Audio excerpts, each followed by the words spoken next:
What's up, everybody? Another episode of the Ripple Effect Podcast.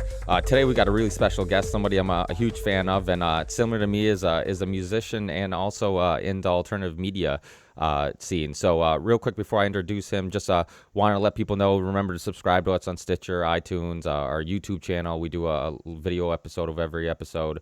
So definitely do that. Find us on Twitter, give us suggestions for guests, and give us your opinions on our shows or whatnot. We definitely love feedback, so keep that up. But let's get right to our guests. We got Robbie Martin today. Some people might know him from Media Roots. He does it's a alternative news website that they do a really cool podcast. He does it with his sister Abby Martins, which some people might know from RT's Breaking the Set. And he also does music, similar to myself. He I believe, are you the owner of Record Label Records? Creator? Owner? Yes. Yeah. Owner and founder. Yeah, and founder. Yeah. And he also has a music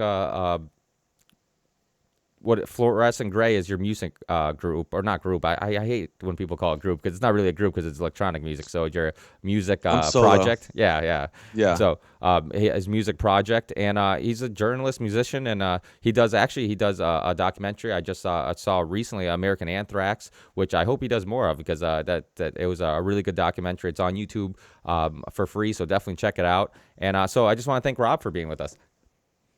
Thanks for having me, man. Hey, thanks. And thanks for being with us. And so let's get right into it. How did you get into the alternative media and music, or did one come first, then the other? And did one influence one, or how did it happen? Well, the music thing started way before the activism, journalism side of things. I started doing electronic music when I was in high school. And that just came out of, being inspired by a lot of, I noticed you make, kind of industrial music. Yeah. That's where most of my roots came from. I got into Nine Inch Nails, like I'm sure a lot of other people my age did, around the time of like Broken and Downward Spiral. And then sort of from there, I sort of, went backwards in time. It was kind of around the same time that I got AOL. I think this was around like 1994 or something. And, I started going on message boards and seeing people, basically talking shit about Nine Inch Nails, saying how they weren't the originators, and sort of telling people what other bands to listen to. So I sort of went off on that same trajectory and, checked out bands like Skinny Puppy, Ministry, Throbbing Gristle, and just kept basically going, farther back in time to industrial music bands, and sort of who started all this sound in the first place.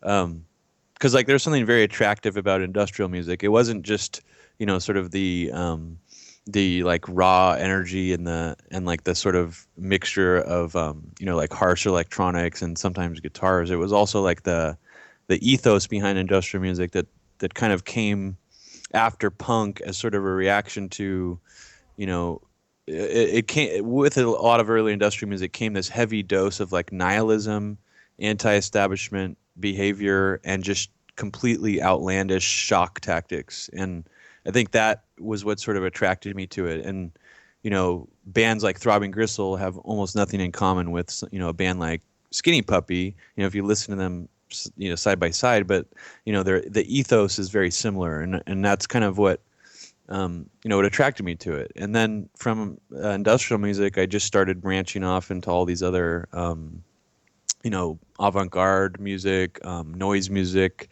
electronic music, rave music, techno, drum and bass, and then sort of eventually I kind of got really obsessed with bands like Aphex Twin and Square Pusher.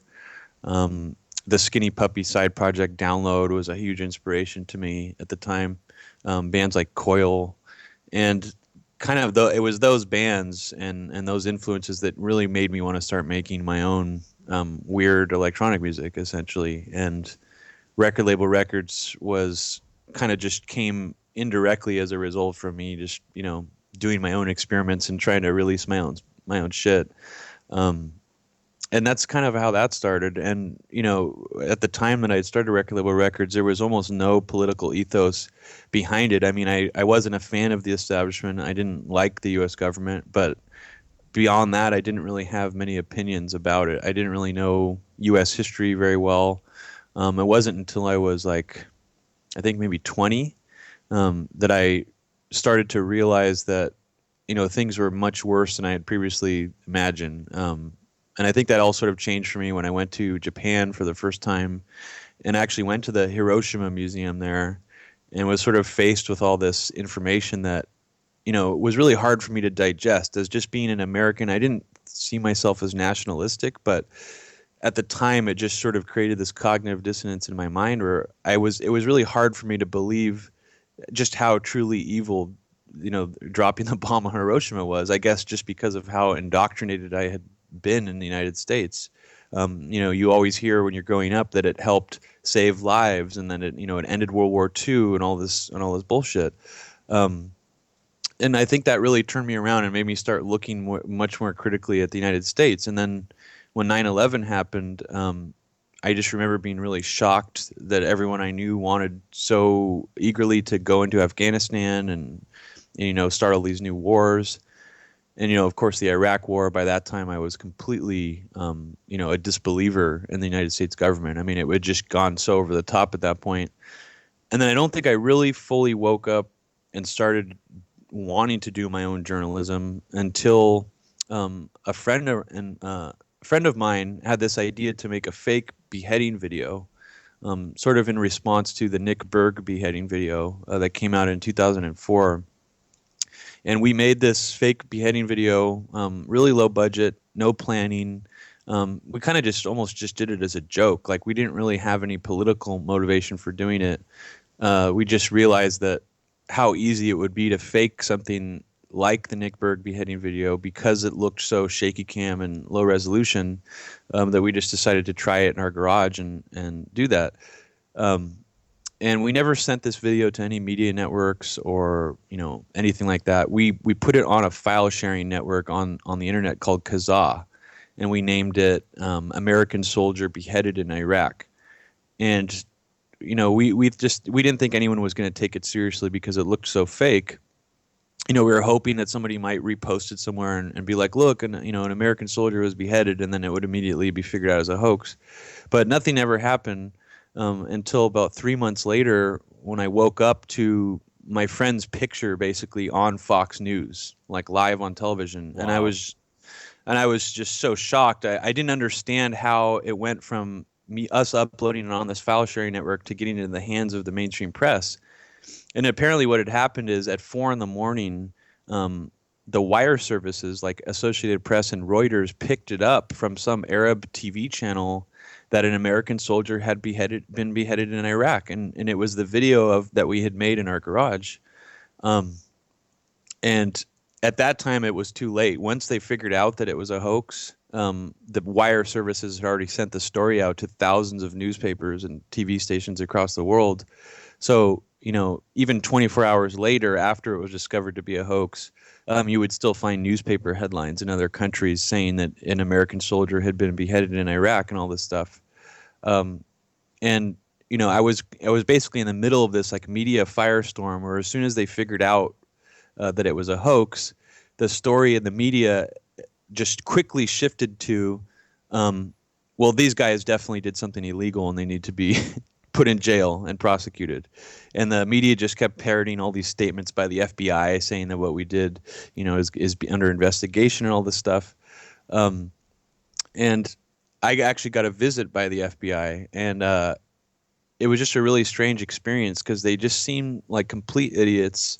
They didn't have any knowledge about computers or file sharing, or they just seemed completely computer illiterate. It was just a very strange experience because they were asking me questions about, do I have any ties with any known terrorists? Have I ever associated with any terrorists? Just like really, ridiculously stupid questions. And then at the end of this interrogation, the guy essentially told me that if I ever do anything like this again, even though it wasn't illegal, if I ever decide to do anything like this again, everything that's nice about my life right now will be over, because all that has to happen is the word has to come from the top and the pendulum will swing against me and my life will essentially be over, is what he told me. So, it was a very intimidating thing to hear. I think I was maybe 22 when that happened. and I didn't really, I wasn't really that anti, government before that. I just remember just being so shocked by them trying to intimidate me like this for not doing anything illegal, that I think it just kind of awoke something in me where I was just very upset and angry at the fact that the U.S. government doesn't operate within the law. They actually intimidate people and try to scare them away from, doing acts of civil disobedience or anything really radical. And I think that's kind of what took me down the path that sort of led me to working with Abby on MediaRoots.org and now her TV show and the podcast as well. So that's kind of the history of how I got where I am today. Yeah, that's a pretty crazy story. And yeah, well, to hit on a couple things you said, one thing I also had the same infatuation with industrial music. I think Nine Inch Nails was the one that got a lot of the credit for getting it mainstream. But Yeah. I kind of did the same thing where like I started looking at other type of industrial music, and I always liked underground music. And then I got, I liked Fear Factory, which had some like kind of a metal band with some industrial, one of the first like heavy Hmm. bands to kind of do keyboards and stuff like that. And but at that time, it was very unusual to have heavy music and keyboards together, or at least there was bands doing it, but it wasn't very mainstream. Where now it's like very mainstream. And Yeah. but yeah, I listened to a lot of the same stuff. I mean, and then I got into some more mainstream kind of industrial bands like Gravity Kills, or even like Stabbing Westward, another one. And then I listened to KMFDM, which is another one. And but yeah, there were that I think, like you said, Throbbing Gristle and like a lot of these artists. I think what like I think you liked about the genre and what I liked about the genre, that there weren't really any rules. That it was one of those things where it was like kind of like this anarchist type of you know genre of music where they started making you question what's a song and what's an instrument and what sound should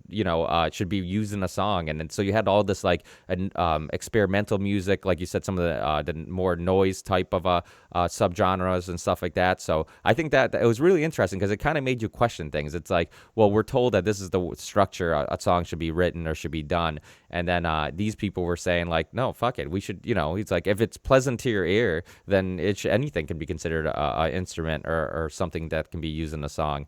And I think Throbbing Gristle actually got credit for I think the term industrial for music. I think They did, yeah. yeah, right, yeah. So yeah, so that's really cool. And then to go to the 9/11 thing, yeah, I think where they messed up, like if 9/11, regardless what happened on that day, if it was, some people want to argue that there's no way the government could have their hand in it or whatever. I think there's enough evidence to at least make people question it.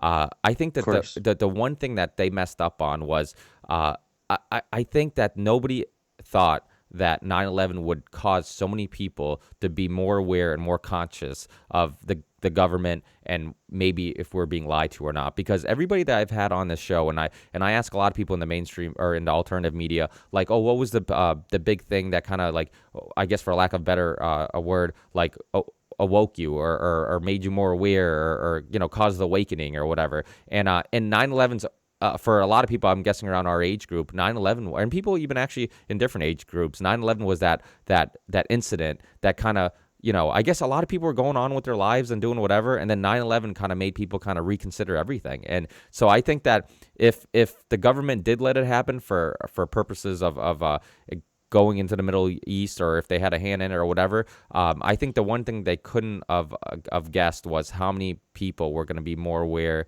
and more conscious and question more of the official story than ever because of that. And I think that was kind of that was kind of a mess up on their part if that was the case. Yeah, I mean, I've tried to look at 9/11 and from almost every angle imaginable, and touching on what you just mentioned, sometimes my more conspiratorial, paranoid part of my mind thinks that maybe that was also expected. And when I say that, I just mean that in a way, all this awakening and awareness that has come out of 9/11 essentially maybe to the enemy, they've smoked us out of our caves in a sense where now people who have these views are more easily identifiable, I guess is what I should say. Hmm. And I don't think anything is wrong with that. I just think that the Machiavellian nature of the operators that actually, might have had a hand in 9/11 or allowed it to happen.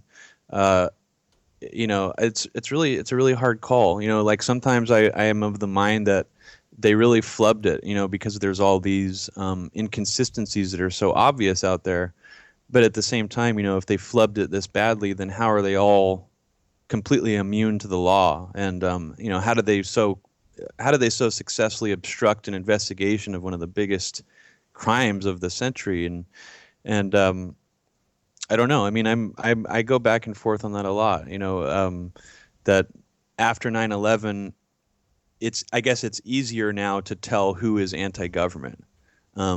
And in a way that helps them, but in a way that it also, I mean, there's more people who are anti-government now. So it's hard to say, where where that, if that evens out, or Do you think I don't the know. internet might have been the changing factor, that they didn't assume that? Because I mean, I think a lot of it is caused by the fact that there's your podcast, your website, your documentary, all that stuff that can cause people to kind of question things.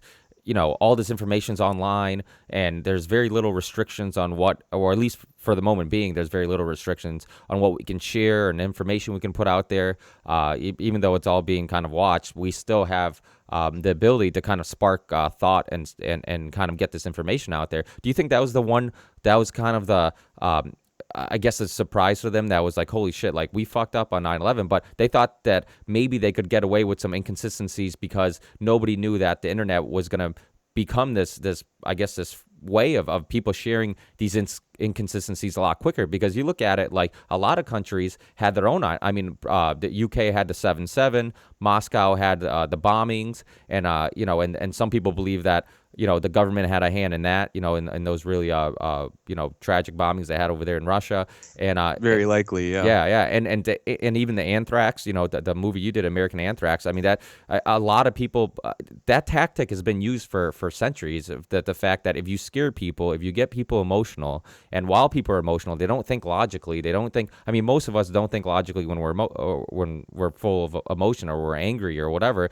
And I feel like they've used like these tactics, or even the Spanish bombing. That's another one. Like it seems like similar things have happened in different countries, and they've all used it to either create this police state or to justify invading a country or taking rights away. And I think that maybe that's all it was. It was another kind of similar situation. Either they capitalized on something that was going to happen, or they had a hand in it happening. But either way, they're going to basically use it to pass the Patriot Act and all this stuff and that type of thing. So it's interesting when you look at it, just all the other countries that had similar situations, and maybe the internet was the thing that didn't they didn't know that was going to be the deciding factor on how people were going to either just get emotional and then just they're going to get away with invading countries and nobody was going to ask questions, or what happened. It seems like a lot of people kind of got this information, went online,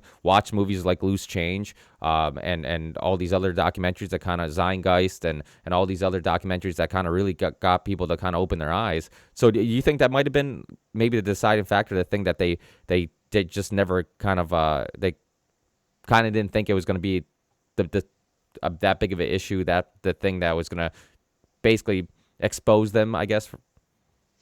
Yeah, I mean, I definitely think that.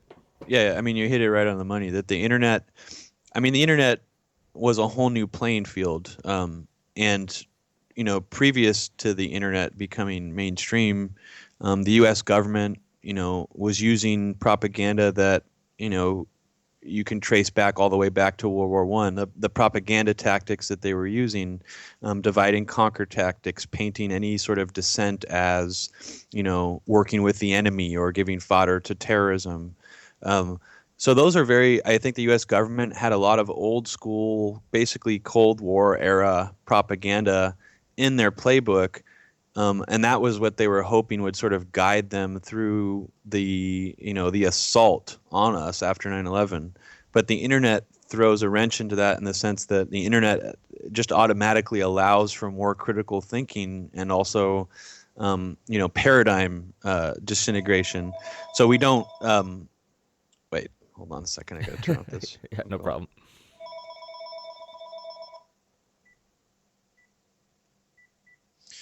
Sorry about Yeah, that. no problem. Yeah, I mean, the internet absolutely makes it more difficult to just spread this kind of, it's almost like simplistic, childlike propaganda that the U.S. government has relied on for so long that with the internet, I think they had to change their playbook a little bit.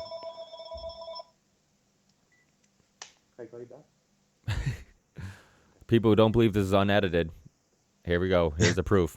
It's Yeah, unedited. we're live. This is live.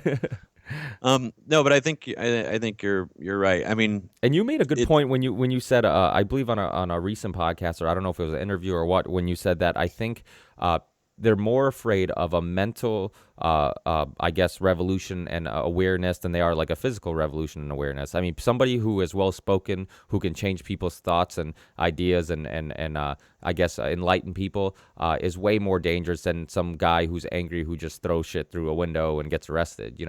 And Yeah, I think I was making a direct comparison to sort of like the patriot militia culture, anti-government sentiment versus like, sort of the more, I guess, the more critical thinking, um, you know, journalistic end of like radical thought, and how someone like a Glenn Greenwald or someone like a Chris Hedges or a Noam Chomsky, and you could disagree with certain aspects of what they say or some of their philosophies, but I think that those people pose a much greater threat to the U.S. government than a militia group or a collective of militia groups, because I think that ultimately a lot of the militia culture and sort of the patriot movement and the idea of fighting the U.S. government off with firearms is is almost kind of like an apocalyptic scenario that if the U.S. government fully collapsed, or if it came to the point where the U.S. military was on our streets, I think at that point it's almost like we've already hit like the 0 hour, and at that point things are already pretty much fucked.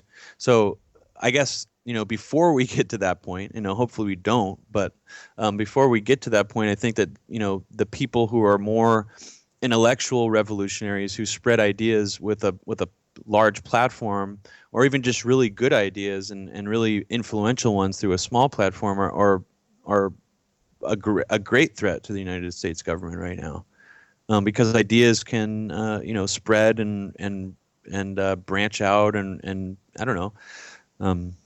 no, I Yeah, I guess that's my thought on it. Yeah, no, I completely agree. That's why this podcast is called Ripple Effect. I mean, it's one of those things where I want to remind people that we can indirectly make a huge difference, and even if it is just something as simple as provoking thought and having a conversation with somebody, all of a sudden you mold their opinion, you might spark some some awareness of something, and then they're going to share that opinion with somebody else, and it just it just keeps going, and so we can indirectly make a huge difference. I think people who say, oh, I can't make a difference, and what's the point? I think the point is that I'd rather live a life trying than and attempting to make a difference than a pointless life trying to do nothing. And don't get me wrong, I mean, some people just don't have the opportunity. They got in debt early or whatnot, and then they just couldn't, basically life just kind of got them by the balls, and they really don't have much opportunity to kind of make a difference. But that's where I think even simple things like conversation can be make a difference maker. And I think you made a good point with Noam Chomsky. I'm a fan of a lot of his work. I think he makes his speeches. He talks a lot about how media and governments have they've one and the same, and they basically how democracy only works if people have the right information, and if you can kind of control that information, then you can kind of control what people think. And he talks about Walter Lippmann and Edward Bernays, and these people that kind of understood how to kind of manipulate the public. So I think people like that are really important. I even think like people like Russell Brand. I know some people in the alternative media kind of give him a hard time, saying, well, he's a celebrity, why do people give a shit about what he says? But I think that if a bunch of people who aren't necessarily into alternative media or in whatever type of issues he's talking about, they're not aware of them and they don't care, and then all of a sudden somebody they might care about, like Russell Brand, or at least is somebody that's familiar to them, talks about it. If it gets one person to kind of Google search something and look more into something, then I guess isn't it a positive thing? What's your opinion on it? Do you with like celebrities and people like that kind of speaking out?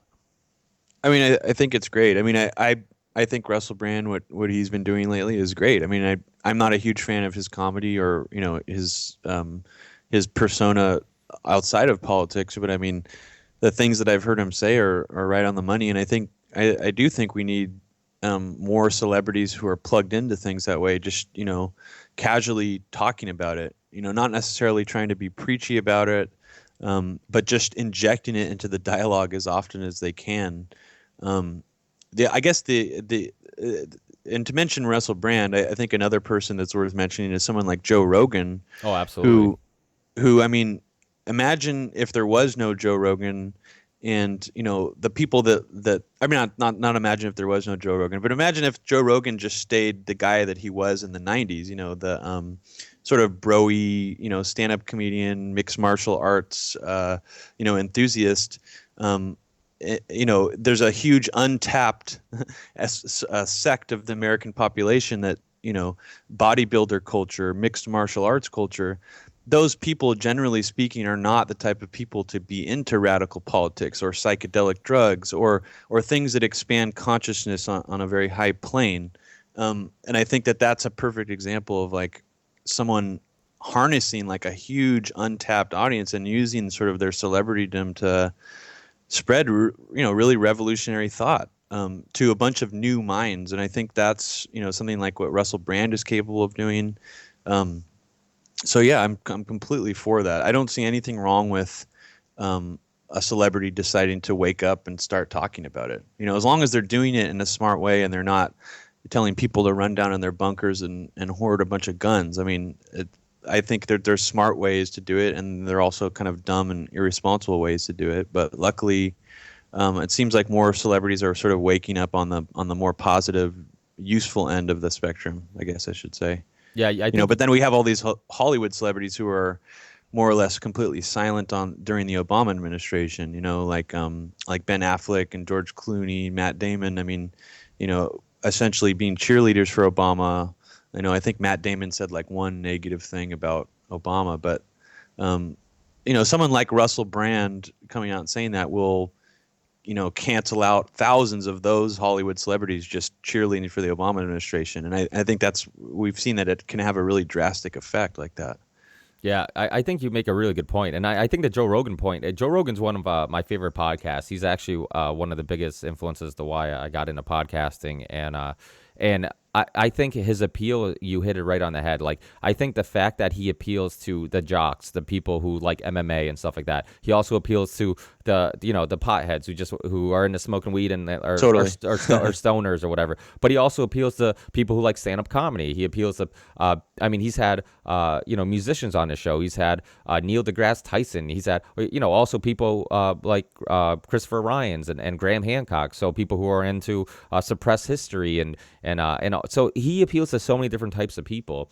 So I think that like you can be completely a different type of person. Like you said, maybe you relate to him in one aspect, but then you start listening to him and all of a sudden he exposes a bunch of other things to you. So I think that's like the great thing about him is, like you said, like the fact that jocks can like him, intellects can like him, people who aren't jocks and like to read books. He has authors on, so it's just like he appeals to everybody. So I think absolutely and actually I think that Rogan has the potential, because he's such a smart guy, that he has the potential of being like a Bill Hicks, Carlin type guy. I know his comedy doesn't really reflect that much, but it's funny because every time I see his comedy, I'm always like, dude, he has the potential of really talking about more serious issues, but that's kind of not his thing. That's not his. And maybe one day as he gets older, he'll feel like migrating more to talking about more serious issues or whatnot. And not that he isn't funny, and he provokes thoughts, in other ways. When he talks about the evolution of us from primates and stuff like that, and other science stuff. But he doesn't really talk about current events much, which I feel like we're kind of missing a little bit right now in comedy and music. I think in comedy and in a lot of art forms, we're kind of missing that right now. Do you think that's something we kind of need right now? Is just more musicians and more comedians and entertainers and people who can kind of get, I guess, the younger crowd to kind of pay attention to these issues? Of course. I mean, it's extremely lacking right now. I mean, besides a comedian like George Carlin or even a guy who actually appears on Abby's show sometimes on Breaking the Set named Lee Camp. Yeah, I just had him Um, on. Yeah. yeah, he's awesome. I mean, I think that guy is following in the footsteps of Bill Hicks and doing his own thing at the same time. That's like it's beautiful to just see, someone melding politics and comedy together in such a sort of a seamless way and actually cutting through all the shit. I mean, there's definitely a lot of political comedians out there that are more partisan or just don't really have much to say about global issues or anything that's actually cutting in anywhere close to where Bill Hicks was. Yeah, yeah. Um, but I mean, in music especially, it's completely lacking. I mean, we see little examples here and there of musicians sort of taking a stand against the system. I mean, one of the last ones I can remember was like the Nine Inch Nails album Year Zero, which was probably like one of the most mainstream sort of like anti-totalitarianism, like fascism warnings, in the form of like a mainstream music release. But no, I mean there's an extreme lack of it. I mean, even in underground music, I know there's a lot of like political music sort of out there on the fringes that mostly gets like distribution through the internet, but in underground local music scenes, like out here in San Francisco, Berkeley, and Oakland, there is almost zero current events, almost zero, dissent against the system, um, channeled through music in a very general sense. I mean, it's extremely rare, uh, and I mean, if we had 100 musicians out there, 100 celebrities, 100 artists, all sort of fighting this at the same time, I think it could make a huge impact. Um, and it is a shame that there aren't more people doing it. And I think people are afraid to.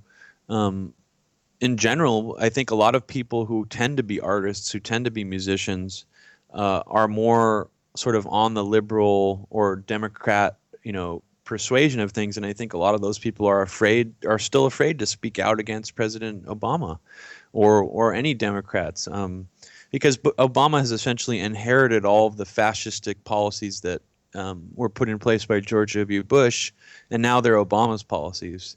And I think people just are still sort of trapped into that partisan feedback loop where they're afraid. And artists, I wish there were more artists who weren't as trapped in sort of the partisan thing, but I think, in general they very much are. And I'm not saying that like a conservative, Republican artist or musician is going to have any more of an impact. I just mean the general partisanship that like seems to plague everybody, seemed to have a really drastic effect on musicians, what I've seen. Yeah, yeah, I agree, and I think music and comedy and those type of ways of getting through to people are so crucial because I think that if I just get on stage and say, hey, I'm gonna give me a microphone, I'm gonna tell you my views on the world, then who's gonna come and show up and listen? Nobody. But if you do, if you put your views in a song that people like or in stand up like Lee Camp, then people are gonna listen, and if they enjoy the art form, then even if they don't necessarily agree with your political views or your views, I guess in I guess social and cultural issues, they'll pay attention and you might actually get through to them. So when in other ways you kind of wouldn't, and that's why I think it's so important to like the whole idea of like we're like growing up, we're always told like, oh, you never talk about politics or religion at the dinner table, that type of thing. And I'm like, who made up that? I'm like, I think that we should be able to talk about whatever topic we want as long as people are as willing to listen as they are to talk, and we all open-minded. Then why can't we talk about things that we don't agree on? Isn't that how we progress? Isn't that how we grow? Isn't that how we figure things out? The idea that okay, this is my view and that's your view, let's not talk about it. I mean, we would be the dumbest species alive if we just never talked about things and try to figure out better understand things. So I just think that whole thing is just it's kind of bullshit, and it's I think it's important to kind of have these type of conversations and listen to podcasts that you might not necessarily agree with, but you're willing to listen. And so and you're right about the Republican Democrat thing. It's just I don't think it really matters. I think that they're both I mean, if Obama was, was gray haired and a rich capitalist, then he'd be a Republican according to his policies. Because I mean, his policies haven't changed at all since Bush. But I have to admit, I was one of the people who got tricked when he first ran.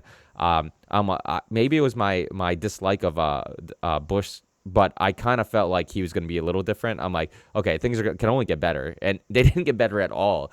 So I wonder if they just did a really good job of just kind of selling us who we wanted to see, or just convince us that this has changed because we had this rich Texan, and now we have this guy from Chicago, this basketball playing. He loves sports, and he just seems like an average guy type guy, and relatable, this and that. And then we're kind of sold some BS. So I mean, were you one of those people? Or were you kind of more aware by the time Obama ran, and you're like, you know what? Like, this is all bullshit. Doesn't matter who's in office, I mean, yeah, not to sound like I could read tea leaves or anything, but because I don't think it was that, hard to find stuff from before Obama got into office that was sort of showing, in full view that he wasn't going to be much different from Bush. So I definitely was not, on board with him before he ran. But I mean, I even did not think he was going to be as bad as he turned out to be. I mean, actually believed.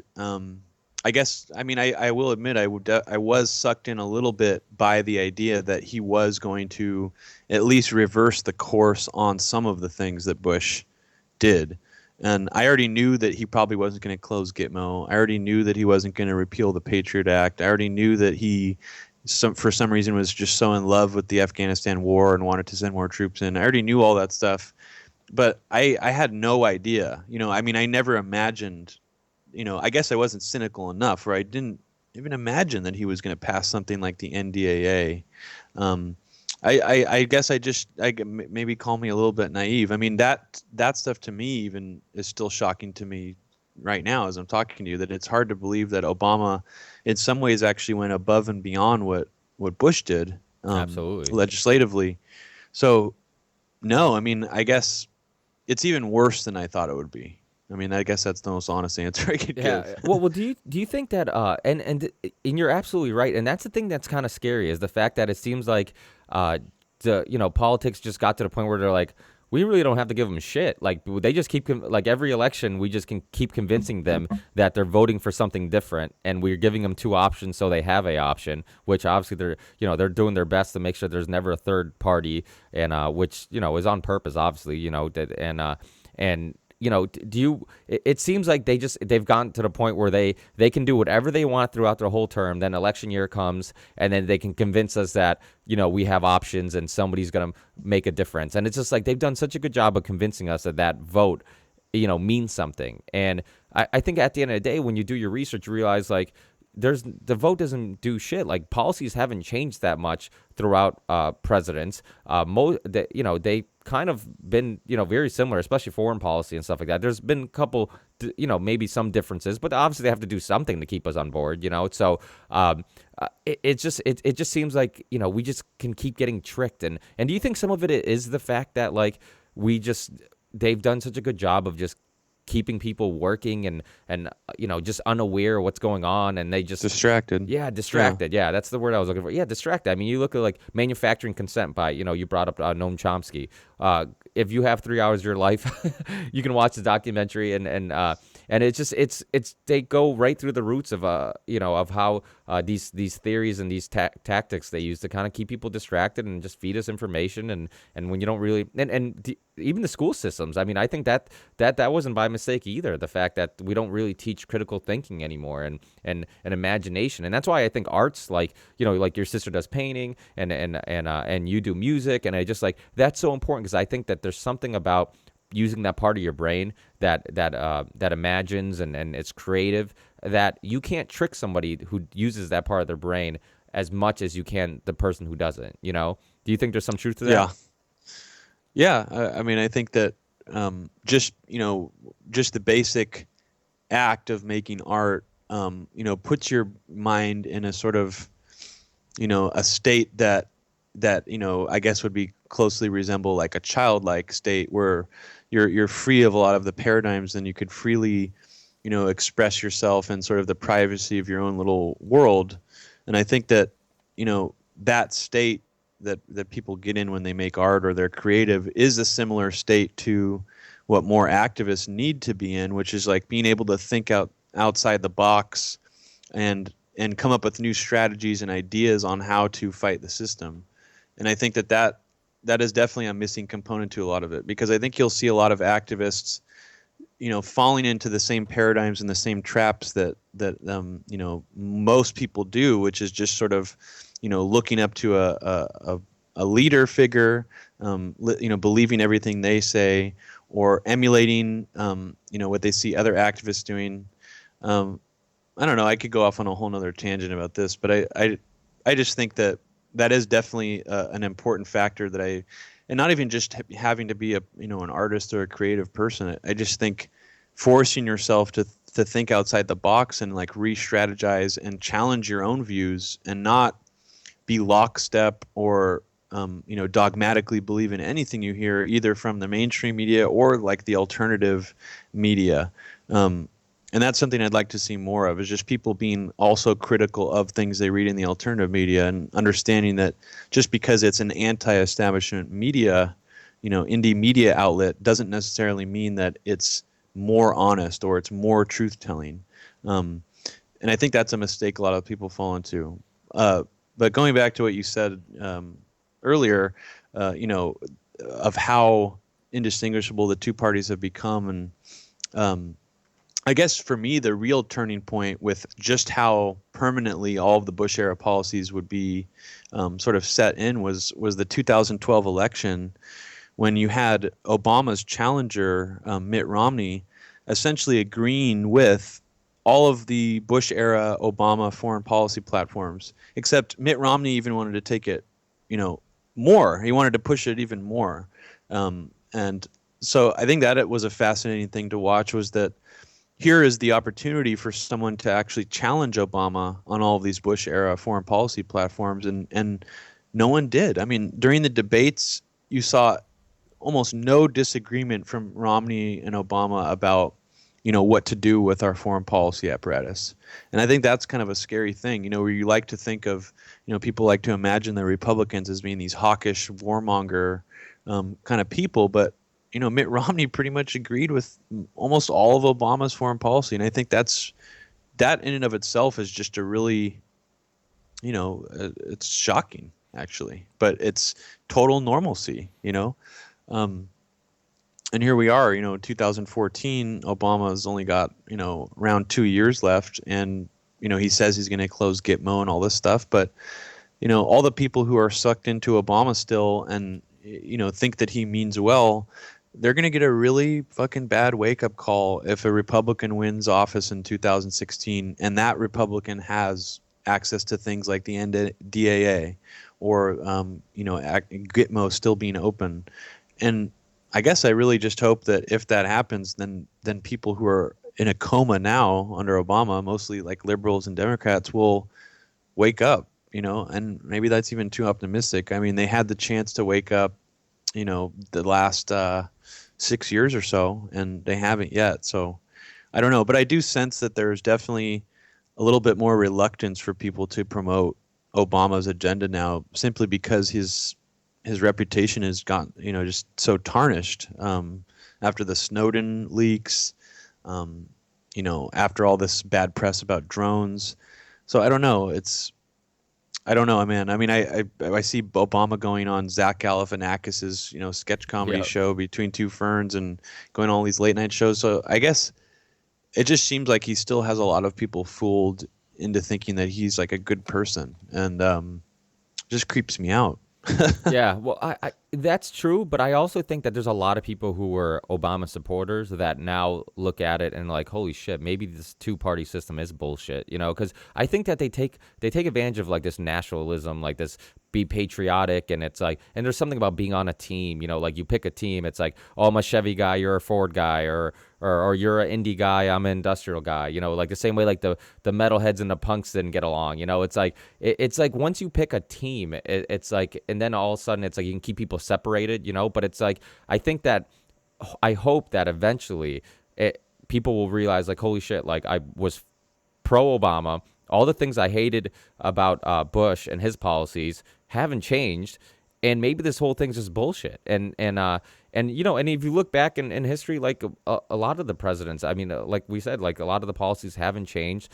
There's something about every time a new president comes in office, you know, first you have a Democrat, they fuck it up, and then you vote for a Republican, hoping they change things, then they don't, and then you're like, okay, we're sick of a Republican, now we got to vote for a Democrat again. It's like we keep going through this cycle, and it's because it's every 4 years. It's like we have this awful long-term memory where we like forget that, like, holy shit, like nothing changes. You know, it's like that quote, the next war starts when people who remember the last one are gone. Like, it's the same thing. It's like, you know, they can always keep tricking us once the people who remember being tricked are either forgot that they were tricked or are gone, you know. And so it's such a it's crazy, you know. And but the nice thing is we do have, for the time being, you know, this internet where we can kind of get the message across. And I think in a small way, shows like you know, like Breaking the Set, and even though I know that Abby's gotten some slack recently because she works for RT, but let's be honest, like Abby, anybody who, that's what drives me nuts about people who have opinions but yet don't get all the information, because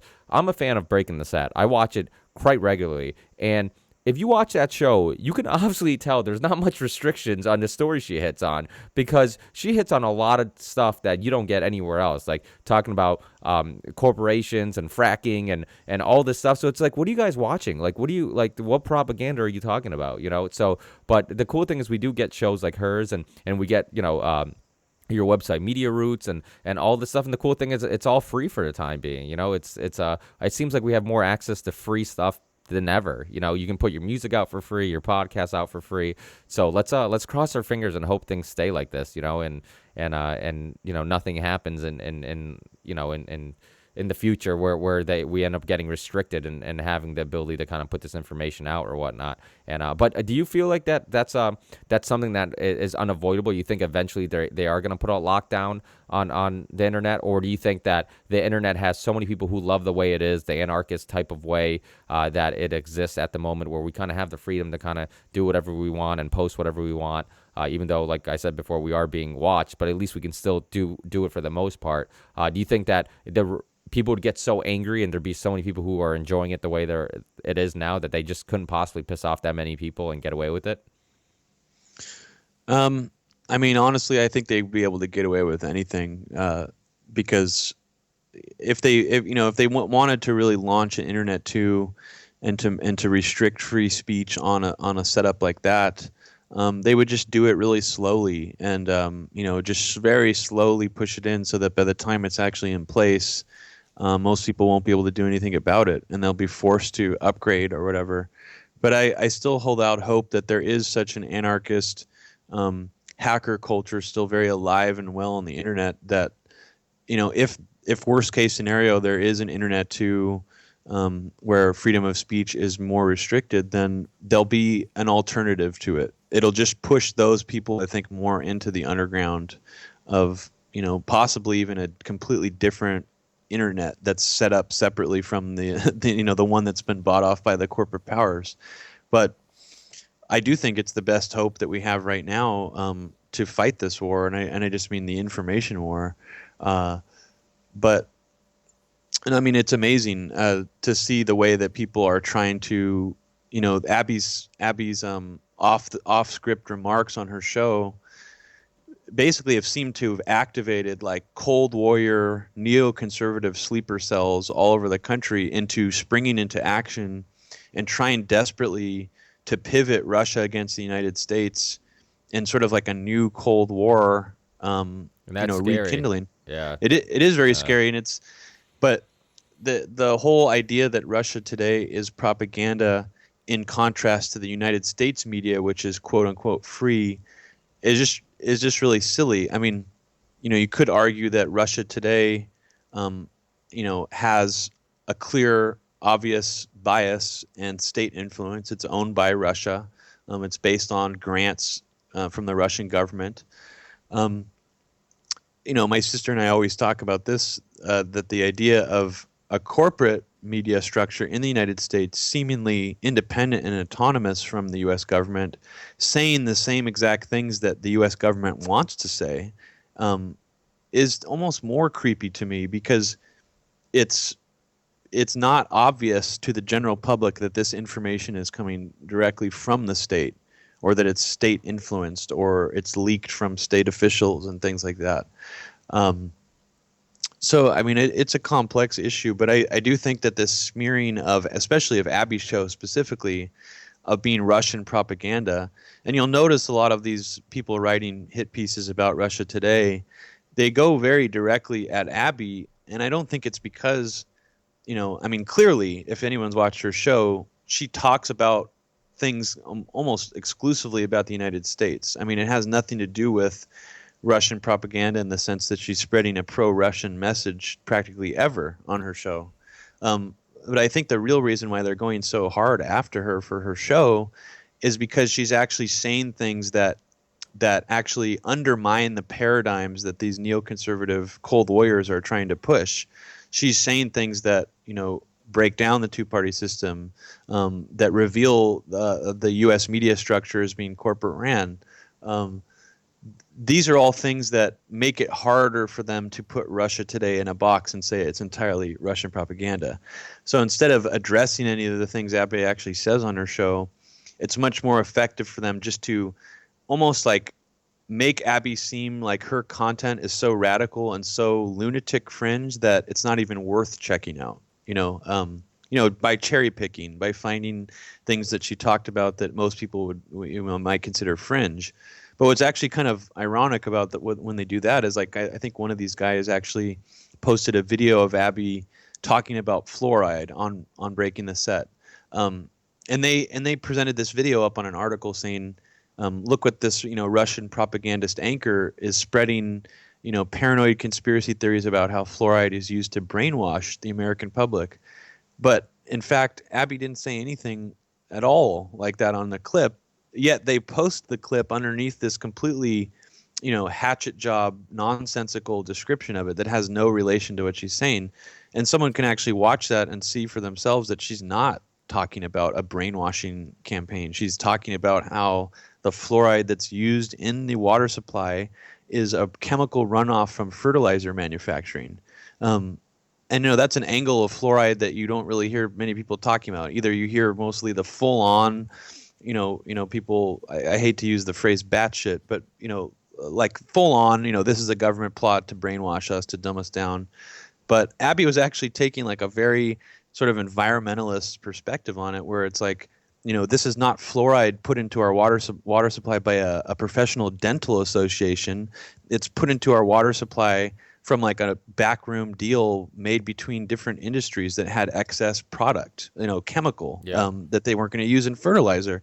So it is amazing that people can even characterize that as anything remotely close to propaganda, when it's actually, in a lot of ways, it's sort of like cutting through a lot of the more excessively exaggerated conspiracy theories and just showing you what is really going on. And that's why it's so interesting. I mean, a lot of these people are trying to paint Abby as someone, like Alex Jones, or like some of these more fringe people like David Icke, but she couldn't be more different. I mean, she is a completely different style of presenter who actually uses, mostly real facts and doesn't really go, anywhere beyond that. She just knows where to find the facts and how to present them. But I mean, calling it propaganda, it's just an easy smear, but I think that people who are smart enough to actually check out her show will see immediately that that's just complete bullshit. Basically. Yeah, definitely. And RT has a couple. RT America has a couple really interesting shows, and like you said, they do American news, so it's not like they're saying pro-Russian stuff. When I first noticed RT and I first started watching it, the big thing with me was that I knew that because it's basically funded by Russia, there wasn't going to be an American propaganda. I could get American news without worrying about it being watered down or whatnot. So that was actually the nice thing about it. I'm like, oh, let me give it a try. I'm like, at least I know that it's not going to be, pro-America, kind of sugarcoat all the stories and try to sell me some agenda and whatnot. And that's exactly what it was. It was a a news show that had no agenda, that was pro-Russian or whatnot. And I think that's it's important to kind of get that message across, because I think people just see RT. But it's funny because BBC kind of gets the pass, and Al Jazeera kind of gets the pass, and I don't, and I think that it's just one of those things where they're still kind of, I guess, painting the picture that Russia's this way worse than American country that sells propaganda. And it's like, well, what the hell is Fox News and MSNBC and I mean, let's Yeah. I'm like, well, isn't that propaganda? I'm like, I think I read a story once about Fox News trying to get registered as a news organization in Canada, and they have like some guidelines that you have to have, and they couldn't because they're too opinion, and it was just Yeah. I'm like, that's exactly what it is. It's opinion, and they blur the line between opinion and fact, so people don't know the fucking difference, and then people are just confused because they're regurgitating what Fox News says. I mean, you talk to somebody who watches one of these mainstream media shows, and they're almost saying things exactly the way they phrase it on the air, and you're like, this isn't your opinion. You're just watching something that you agree with. And I think that's kind of the scary thing too. It's like somebody picks a side, and then you only watch or listen to people that you already agree with, instead of getting something like, Abby does a really good job of just kind of stating the facts, like you said, and kind of just saying, hey, this is thus a story, and she doesn't give you the Republican point of view or the Democratic point of view. She just tells you the story, and that's exactly what we want to hear, and then we can kind of, make up our mind from there. And the thing about people like David Icke and Alex Jones is that do they make a really good point when it comes down to like the way that the public's been manipulated or brainwashed or whatnot? Absolutely. But unfortunately, when you start connecting dots that aren't necessarily there, then you kind of get painted as a conspiracy theorist. But I think the crazy thing about a lot of conspiracy theories is that a lot of them have some truth to them. If it goes back to secret societies and the history of the Freemasons or even the Bilderberg Group, or there's a lot of, you just hear these terms and you're just like, oh, there's nothing to it. It's a conspiracy theory. But there's something to it. Even the fluoride thing, there's something to the fact that they're putting the shit in our water, and nobody understands why, when there's really not really any proven facts that it helps us in any way. So it's not like the fact that fluoride's in our water. I know a lot of people dismiss it as like, they don't even believe, they believe it's such a conspiracy that they don't even believe fluoride's in our water. Oh, that's just a conspiracy. No, I'm like, really, there's fluoride in our water. Nobody denies it. Yeah. I think that's but you're right. I think that, unfortunately, you'll get people that, you get painted at this like tin hat wearing conspiracy theories, and unfortunately there's no other word, because it's like a lot of things are conspiracies. It's like I think I heard Joe Rogan made this point also, and I've made this point on the show, that 9/11, regardless what story you believe, it was a conspiracy, because either terrorists conspired to hijack these planes and put them in the towers, or the U.S. conspired to let it happen, or whatever. But I'm like, it was so why is conspiracy theory, I think it goes back to like the Warren Commission, and kind of like painting it as just like this this term where anytime you hear the the term, you kind of just or it's a way of dismissing somebody. Oh, you're a conspiracy theorist, But it's like a lot of these conspiracies, there's truth to. It's like we've overtaken plenty of governments in the past. From what is it, Operation Ajax and Iran and I mean in Chile and all these countries. It's just like and I mean, when are people going to connect the dots and realize that we don't care about the Egyptian Revolution, we didn't care about the Greek Revolution, but now all of a sudden we care about what's going on in Russia? When I think was it news today that I think I read before we went on the air that Crimea got their independence. So Putin signed some type of a order that I guess gave Crimea some independence or whatnot. But again, I don't know much about that whole thing. I know that there's a lot of Russians there, and like 70% of the population was agreeance with it. So why the fuck should I care, if they want to be a part of Russia? It's like, so we're very misinformed here. Did you hear that also, Rob? I actually didn't. I haven't been keeping track of what's happening on the ground there. But you brought up a good point about the phrase conspiracy theory has been used as a tool to essentially make anyone who's questioning a lot of these official government narratives seem foolish or worthy of ridicule. It's almost like another way to call someone a crazy, shut-in, kind of person who just like, hangs out in their basement, sits on the computer all day, or is essentially crazy or wearing a tinfoil hat. I mean, there's so many different ways to ridicule quote unquote conspiracy theorists nowadays, that I think we almost, as a movement, or as like an alternative media movement, needs to move away from that term and stop even using it to label anything that we believe in. Because as you said, anything involving multiple people colluding with each other in secret to push through some kind of hidden agenda is by definition a conspiracy. So there's actually this really good book that Abby introduced me to called Conspiracy Theory in America, and it's written by this guy named Lance D. Haven Smith. And the book is basically trying to make the argument for trying to use a different phraseology instead of conspiracy theory to describe a lot of these famous, conspiracy theories, the ones that are actually very provable and the ones that are, have sort of impacted us the most as a country.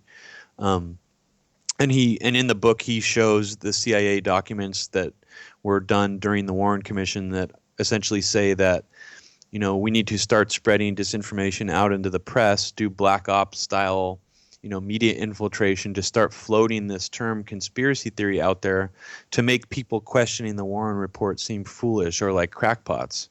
And I think it was something like there was a 60 times greater appearance of the phrase conspiracy theory after the Warren Commission in the mainstream press than there was before it. So this was sort of set up a long time ago to basically muddy the waters and make it seem like people questioning these types of official stories were essentially crazy or stupid. But when it comes to things like the JFK assassination or 9/11 or the anthrax attacks, instead of using the phrase a conspiracy, this guy in this book, this guy Lance D. Haven Smith, he argues for a new term, which is state crimes against democracy, which any time that the state apparatus does some kind of criminal act to subvert democracy itself, then that is actually like a more functional way to describe these things. And like a good example of like one of those that's been exposed is, for example, like the Watergate burglary would be a state crime against democracy that we actually, that was actually exposed, and then the American public was, fully disclosed on what happened. But then we have all these other state crimes against democracy which have not been exposed yet, like the assassination of Martin Luther King, or even Bobby Kennedy. Malcolm X. So, what'd you say? Malcolm X too, right? Yeah, I don't know too much about who his killer was, but I mean, I wouldn't be surprised. Yeah. I mean, any revolutionary figure who is causing those kind of waves, I think that they are risking their lives, and it must have been very interesting to grow up in the 60s and watch JFK, Robert Kennedy, and Martin Luther King get assassinated in such quick succession. Yeah. That I think most Americans probably just couldn't even face what was really going on. I mean, it was probably so traumatic that. And in this book, he comes up with a really great point of how the language is manipulated, just very subtly, to basically disassociate these events from each other, to make them seem like random, unrelated events. So, for example, when you hear people talk about the Kennedy assassination, it's always a singular event. You never hear people talk about the Kennedy assassinations, plural. The assassinations of Bobby Kennedy and John F. Kennedy, brothers, one of them running as president to try to, bring back his brother's legacy after his brother had just been killed. But if people started seeing those assassinations as linked events, two of these supposedly revolutionary political figures being killed right after one another, I think people would be able to at least slightly look at things more critically. But the way that history has written about those events is that they're completely separate from each other, unrelated. The JFK assassination is an individual event, and the Bobby Kennedy assassination is just almost looked at as a side note, Yeah. And that, I think that's a very interesting way that the language is manipulated to just,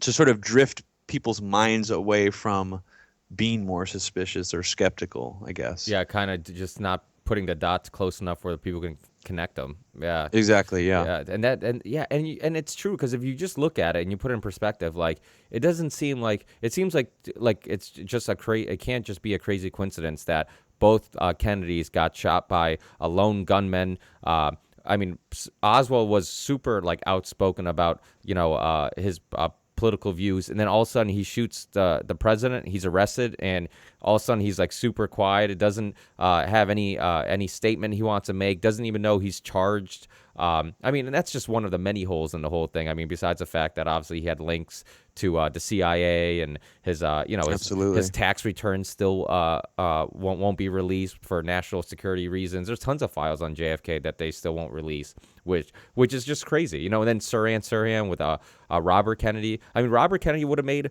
I think another good president. I mean, he connected with the minority groups. He cared about social issues. And I just think that they pissed off all the right people. They pissed off the CIA. They pissed off the mob.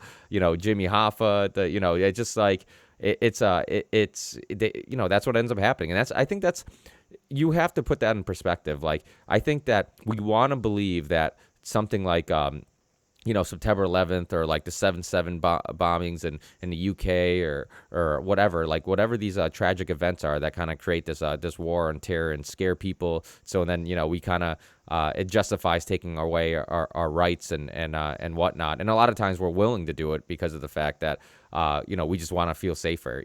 Even though you're more likely to die in like a car accident than you are by a terrorist attack.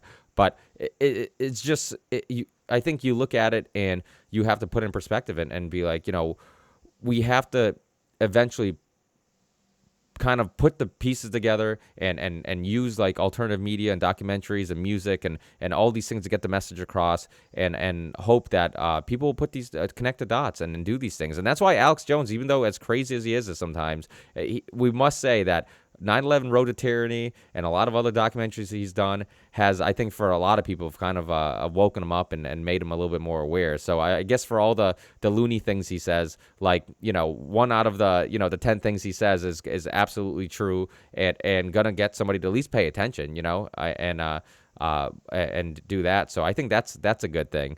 But Yeah, I agree. I mean, I don't think there's anything wrong with. I mean, I was just talking to someone about this last week. Is that the first 9/11 quote conspiracy movie that I saw was called 9/11 in Plain Sight, and I saw that.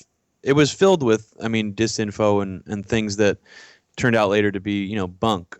But it still is what sort of catapulted me into that world in the first place. Like, I used it as a jumping off point to find more credible documentaries and to do my own research, and I think as long as people don't stay lockstep, with things like Infowars or one specific 9/11 movie, I think that's it. It's like you have to seek information elsewhere, and like you were saying, challenge your own existing views, and just try not to get trapped into any paradigm, whether it's from an alternative media voice who's truly speaking, against the power structure, or a mainstream media figure. And I mean, 9/11 Road to Tyranny. I mean, I was highly influential for me when I first saw it. And I mean, I could go on for hours about Alex Jones. I listened to his show all the way back in like 2003, so I'm pretty familiar with almost all of his work. And yeah, and he's highlighted a lot of things like the Waco siege and the whole Oklahoma City bombing, and he's found a lot of sometimes he does connect dots that aren't there, but a lot of times, like we said before, like a lot of these conspiracies, there's a lot of truth to them and a lot of things that don't make any sense. And if you look into it, you might realize that, holy shit, like maybe he's not paranoid, maybe he's actually highlighting a lot of things, holes in stories and whatnot. And I think that's important. Even if I think what happens is that his type of I guess scaring people a little bit and kind of being over the top. Some people like that, but I think it also kind of turns people off at times. And then they can just kind of dismiss it as, oh, he's just one of those loony conspiracy theorists. I mean, like you brought up David Icke. If you completely don't pay attention to the reptilian thing. Like, he makes a lot of good points when it comes down to like the public being brainwashed and false flag attacks and the importance of bloodlines and all this stuff. Like, there's a Yeah. lot of good things in that, but unfortunately, once you start talking about reptilians, and it's one of those things that really there's not any. I mean, it's just a theory, and even it's a theory. And I guess that's the difference between a conspiracy theory that has a lot of facts that kind of create this theory, and then just I guess something that seems more than a theory is more I guess based on theory than it is any facts. And then I think those are the type of things that turn people off, and a lot of people look at David Icke and they're like, oh, he's fucking crazy, this guy's the reptilian dude, but then I'm like, you know what, but if you actually watch him talk or see an interview with him, he says a lot of things that make sense. Unfortunately, he gets kind of put together with that reptilian theory, and then kind of people dismiss it. But he says a lot of things that make sense, and I think that's important. Yeah, it's definitely. I mean, on one side, it's. I mean, I can agree with a lot of what you just said, and sometimes sometimes part of me thinks that it might actually be in some ways more damaging to some of that information. So, like, if, for instance, if David Icke is mixing in a lot of real truth, real hard-hitting truth with more, far out speculative stuff, in some ways it could poison the well, in the sense that a lot of that more hard-hitting factual stuff will be unfairly associated with other more loony or unfounded theories. Absolutely. And I think that there's two sides of it. It could expose people to more real, factual, hard-hitting truth, but then it could also sort of wrongly characterize a lot of that hard-hitting truth as being, crazy culture talk. Like the fluoride thing, for example, is heavily associated with the John Birch Society, that thought that it was a Soviet communist conspiracy to brainwash people in the United States. So whenever you mention fluoride to somebody, they go back there, even though in reality, there's a lot of different things to talk about in regards to something as specific as fluoride.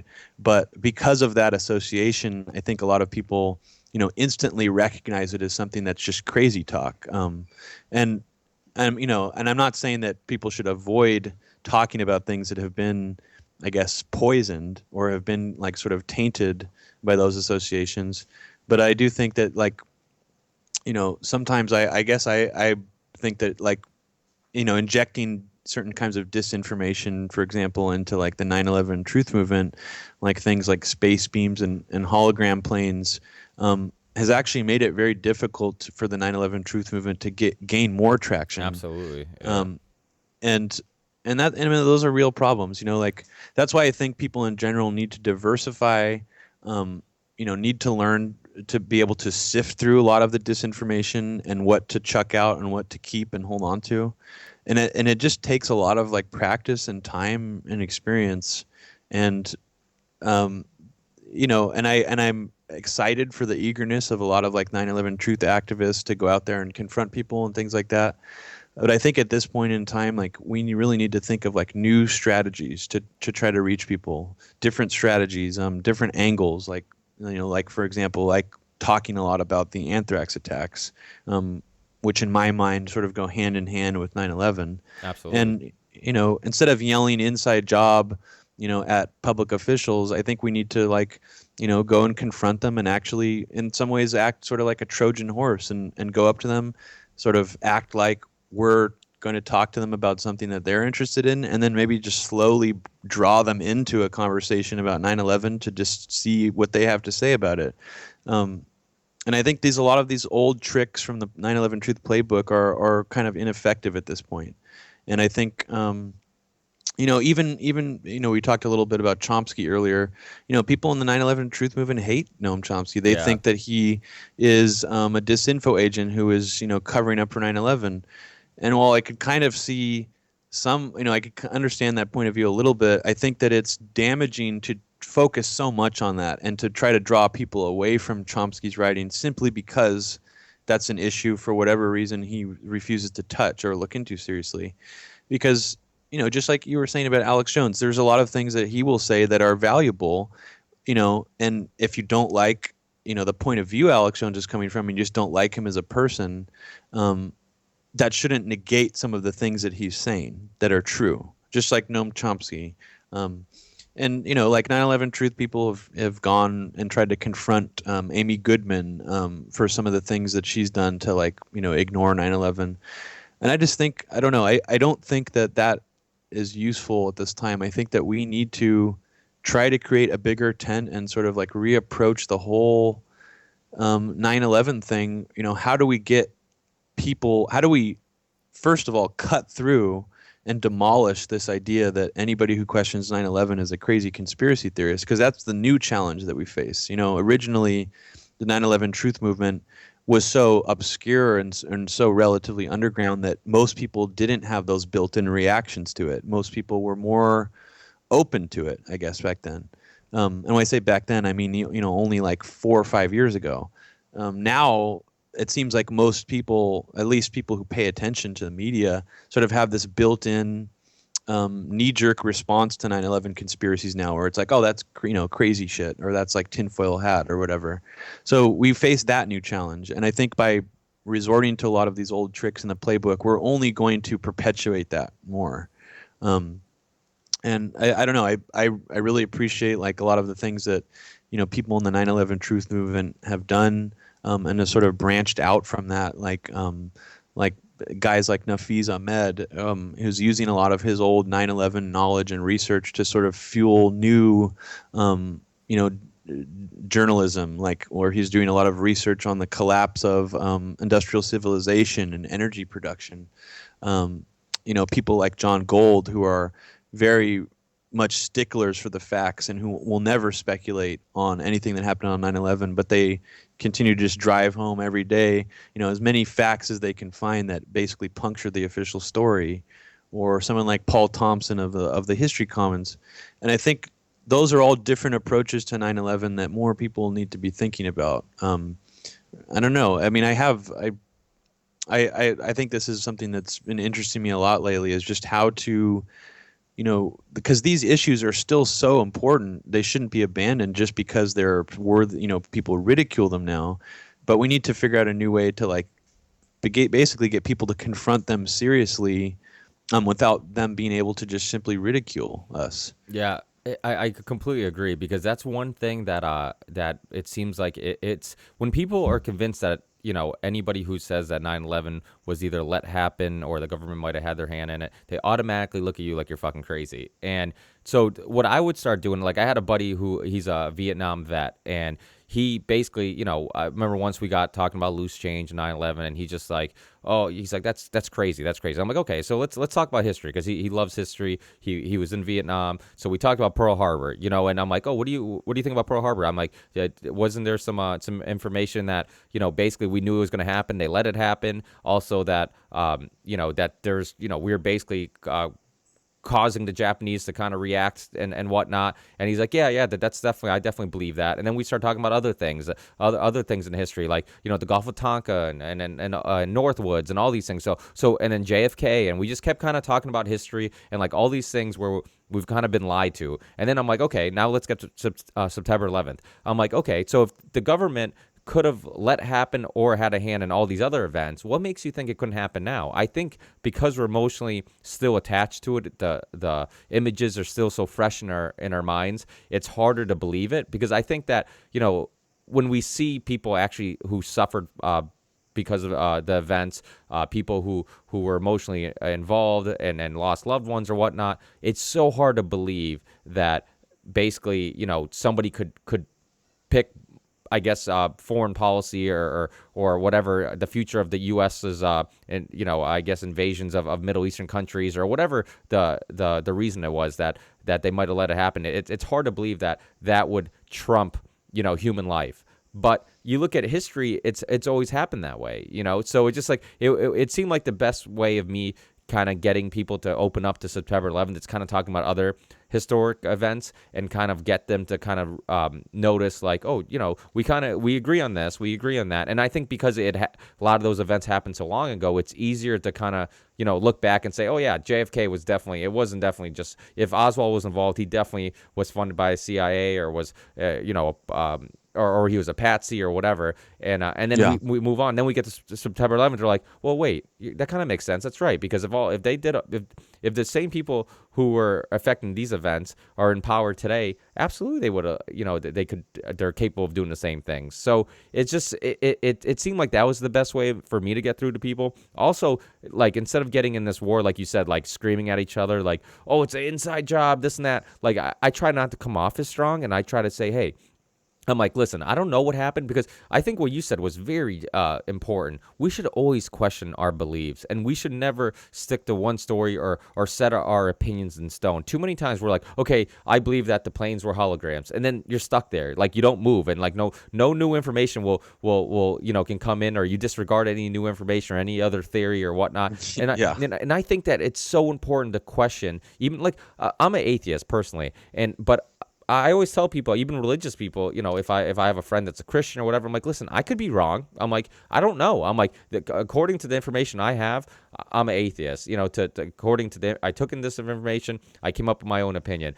But you're positive or sure of something. I'm like, that's what I have a problem with. Nobody can be positive of anything. It's like, or at least we shouldn't be, because of the fact that there's always more. We can't consume all the information, so there's always could be more information or evidence or more pieces to the puzzle, and we have to be open to putting those pieces together and looking at them, and then and being able to change our perspective, and I think that when we stick to one story and we're not willing to self-reflect or kind of look in the mirror and say, hey, I have this opinion, and then but I'm not sure about it. I think that's a huge issue, So I think that's really important what you said. Just the idea that we have to, even if I'm a big, even Breaking the Set. If I'm a huge Breaking the Set fan, which I am, but if Abby says something that I might disagree with, it's completely okay for me to disagree with somebody that that I'm a fan of. It's a completely okay if I'm a Alex Jones fan to disagree with something Alex Jones says. So I think that's a message that we have to kind of put across and get the point through to that it's okay to even question people that you agree with, and too often we only listen or watch people we agree with, and we don't, and then like you said, and then we get restricted, and then people are kind of stuck in these bubbles. Do you feel like that's like a huge issue?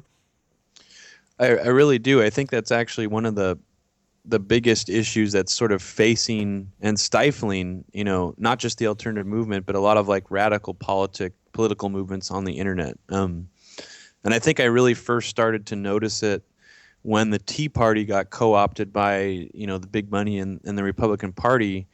And, previous to that, it seemed to me at least that people who were against the two-party system were much more allied with each other.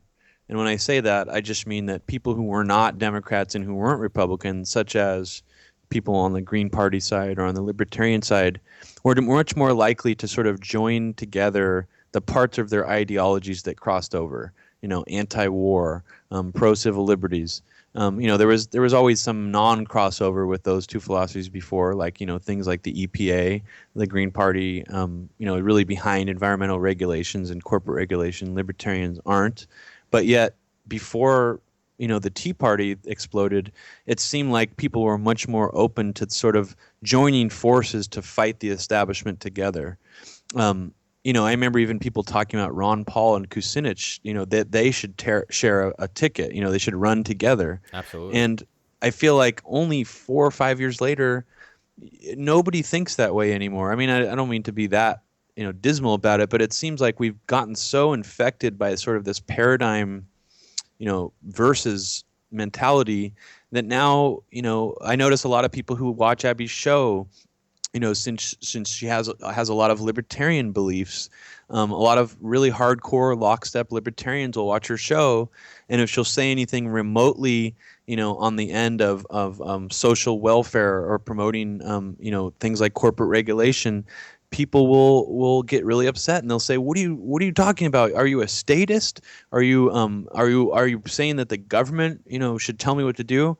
And I just don't think a lot of people understand that, a lot of these paradigms will trap you. They're not, I mean, and I understand the whole team mentality, and it's fun to feel like part of a larger group. But I mean, in essence, I mean, libertarianism is kind of an untested political philosophy. It has not been employed on a wide scale yet. So I just wish a lot more people would see these kind of philosophies as more like working theories that are open ended for modification, change. How do we retool them so that we can work together while we're fighting against this two-party system, and then work out our differences later. And instead, you'll just see a lot of people in these lockstep mentalities now will be like, communism versus socialism, or libertarianism, versus socialism, or capitalism versus socialism, or whatever. And I just don't think that, or for instance, another rift I've noticed is that people, a lot of libertarian or patriot movement people in the 9/11 truth movement, if they find out that you're a Zeitgeist fan, they'll sort of look at you with a suspicious eye and be like, wait, are you a communist? Like it just seems like there's too much of this dogma that really is what the problem is with the mainstream media, but it's gone over to the alternative media. And I guess I just wish that we could sort of go back to this sort of like pre-Tea Party thing and remember that we're all fighting this establishment together. And I mean, can you imagine that the power a populist movement would have had if it was the power of the Tea Party grassroots movement with Occupy together, basically doing civil disobedience all over the country? But instead, what we got was two completely opposing, supposedly opposing forces, completely separate from each other, doing these activist, civil disobedience actions completely different times for different reasons. When I feel like, in reality, both of those people both of those groups need to remember that they're both fighting against a monolithic entity that, can give two shits about them. Absolutely. That's so important, because I've seen that too. Like I've had people on the show, and I've brought up the Zeitgeist movement. I brought up libertarians, and just it's funny because it's like, even people with the alternative, I guess not a Democratic or Republican or liberal conservative type views, anybody who's kind of a third point of view, we're all turning on each other. And it's like, can we all just agree that, like, who's in power or the way things are run now just doesn't work, and it doesn't appeal to any of us? And instead of us all turning on each other, like, and also, like you said, like, once you pick, like, I'm a libertarian, or I'm I'm a resource-based economy type person, like, and then all of a sudden we completely disregard all other philosophies. But at the end of the day, that's all they are. They're philosophies, and we're not sure which one would work or which one doesn't work. The point is that we all know that the one that's basically in power now doesn't work, and that's what we should focus on. And then we shouldn't be afraid of saying that, because a lot of my views are libertarian when it comes down to believing that obviously the government's gotten too big, but I also don't think that decriminalizing drugs, or especially marijuana, mostly, but I don't agree with the idea that you give corporations a green light to do whatever and it's just going to regulate themselves. I mean, that's crazy to me. Like, corporations don't have morals. They don't give a shit about anything but profit. They're for profit. That's their only reason they were created, and there's this Harvard philosopher, Michael Sandel. I don't know if you're familiar with his work, but he wrote the book Justice and a couple other books. Really smart guy, and one of my favorite speakers to listen to. And he said that we instead of at one time we were a market economy, now we've become a market society. Where we just, everything's for sale. And basically you can buy anything. And I think that's the issue. So that's why I think the Zeitgeist idea. Will it work? I don't know, but I don't think that we should just dismiss it and say it's crazy. I think that for the most part, people are good, and it takes a couple, shitty corporate, leeches to kind of, I guess, make the world look a lot worse than it is. But I think the majority of people are good. I think that unfortunately, the reason why the ones that aren't good are in power are because usually you have to be cutthroat and willing to backstab and do backdoor deals or whatnot to get in power in the first place. So I think we think that the world's full of just shitheads, but I think there are a lot of good people out there. And I think that, like you said, we shouldn't pick a philosophy and then turn on each other and say, no, completely disregard any part of your philosophy that might make sense. I mean, and then basically, like you said, we turn into the Republicans and Democrats. Like I picked a team. I'm going to disagree with everything. I mean, these mainstream media debates are jokes. I mean, you get somebody from one party, somebody from the other party, and then you already know their point of views. What's the point of having a debate on TV? Like I already know everything about you before you even say a word. It's like, so it just we can't turn into that. So I think it is really important for everybody who understands. I mean, you get like Peter Schiff, who's a big free market guy. He was down to Occupy trying to convince everybody, no, government's the issue. It's not corporations. I think they're both the issue. I think greedy people, of course, greedy people are the issue. It doesn't matter if a greedy person gets into politics or a corrupt person gets into starts a company or a business or whatnot. Like that's the issue. It's not government that makes people greedy. It's not corporate. It's like, so it just like you said, like we can't get focused on turning on each other and which philosophy is better, and then get our focus away from the real issues, which is obviously the things that are the way the world's being run right now, where everything is for sale and it's all about those in power staying in power. We have to focus on that and not turn on each other, because then, like you said, and then who's going to listen to us while we're arguing, and we can't even focus on getting a message across, so Dennis Kuschek, it's funny because Dennis Kuschek and Ron Paul, I've sampled both of them in songs, and I'm a big fan of both of them, and I don't give a shit that one's a Republican and one's a Democrat. That neither of them mean shit. That none of that means shit to me. Like I think the important thing is listen to ideas. Who cares what party's saying it? And it always seemed like when politicians were saying something that made sense, it was always one of those two guys. And I think that's the important part.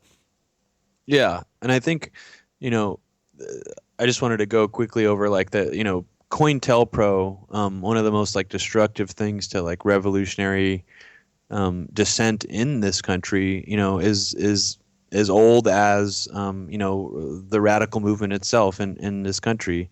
The hippie movement, the Black Panthers, the Nation of Islam. A lot of that stuff in the 60s and the 70s was infiltrated by U.S. government COINTELPRO and sort of destroyed from within the inside of it by spreading things like disinformation, by trying to get certain people within those movements to be more radical and to commit violence, almost like honey traps and things like that. So I think that, with these new Edward Snowden revelations that have come out recently through Glenn Greenwald's website, The Intercept, we see that the NSA and probably a lot of the other intelligence agencies in the United States are still using the same COINTELPRO tactics from back in the day, but they've just become more sophisticated. And if you look at like the I think it was a revelation from like 2 weeks ago about how the U.S. government puts trolls on the internet who are on the NSA payroll to essentially to fracture groups and to create dissent within things like internet forums or message boards. And they even have these charts where it shows, how do you inject information or disinformation or any kind of information into these communities to get them to like turn against each other. They talk about in these slideshows that there's like, there'll be like an authority figure in these certain internet communities that'll be influential to most of the opinions on that forum. How do you sway the opinion in the other direction so that, you as an NSA internet troll can get people to start coming over to your side so you can create a division in these groups. And I think that tactic of divide and conquer is actually probably the best tool that the U.S. government has at its disposal right now to essentially get all of these people and all of these radical anti-government movements to fight among themselves so that they are essentially paralyzed, so that they're unable to properly fight against the system. And I think that's what we need to be more aware of, because it seems like it's taken root in a lot of places where it shouldn't be. And I think people should also be, leery of any alternative media figure who essentially says, well, if you, believe in government regulation, you're a communist, or, or things like that. I think that I just don't think that that stuff helps anything. I think that it's just unfortunate. I mean, like something like what Abby's doing on Breaking the Set, I think is probably the best example I've seen of anything, on television, specifically television, but, on a lot of other places as well, that's not subscribing to libertarianism or the Green Party or any specific fringe radical political philosophy. It's mixing in what Abby sees as like some of the best ideas and points of view from a lot of these different philosophies, and sort of presenting them, just as those ideas themselves, and those ideas being powerful. Because good ideas are good ideas, regardless of who they're coming from. I mean, you can even find good ideas from. My sister's going to hate me for saying this, but I've been reading a lot of like neoconservative philosophy recently, just practicing sort of the art of war, like knowing your enemy. How you have to understand them to fight them. And I mean, some of these neoconservative guys are, like they're evil geniuses. They're brilliant thinkers that use their minds and their creative ideas to basically spread some of the most horrendous evil across the planet. And they have good ideas. I mean, obviously, and I don't mean good as in I like their ideas, but I mean like their ideas are obviously very effective, as we've seen what they've done after 9/11 to brainwash us and to get us to, want to kill people in other countries thousands of miles away. So, even in some of the worst places, you can find good ideas. And I think that that's how they should be looked at, as ideas, to help fuel your own sort of intellectual quest and to radicalize yourself against, the power structure.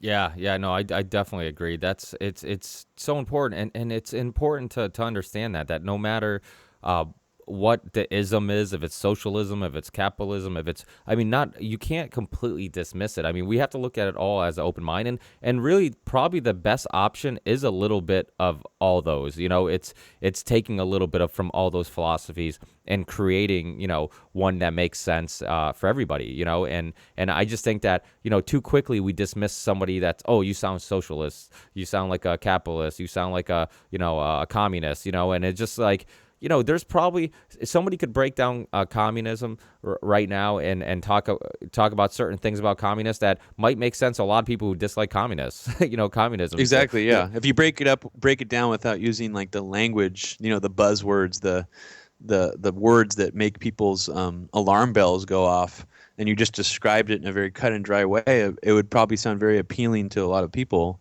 And so would capitalism. And that's the issue. It's just these paradigms and these labels keep us trapped into sort of like a circular,